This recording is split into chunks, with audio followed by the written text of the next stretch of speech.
And when the appointment or the announcement was made, there was an indication that will be redeployed to the National Assembly to form part of the parliamentary caucus of Umkhonto we Sizwe. The principle established in the public announcement was that no leader and no member of Umkhonto we Sizwe should speak about the reasons why the decision was taken. But it appears that there are those who are talking freely and in most instances almost distorting just what transpired.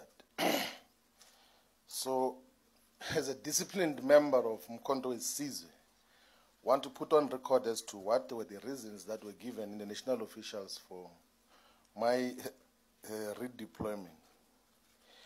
The reason given in the national officials for my redeployment or removal as Secretary General was that I want to overthrow President Zuma as the president of Umkhonto we Sizwe. That is what was said.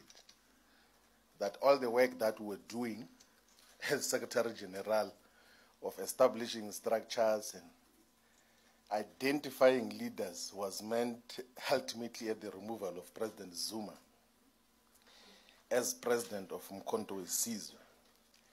And as part of that reasoning, an extremely bizarre and fake intelligence report was produced, which was claimed to be a conversation between me and some people in the African continent, where it is alleged that despite raising money to remove President Zuma, I'm also accumulating supernatural powers to make people disappear.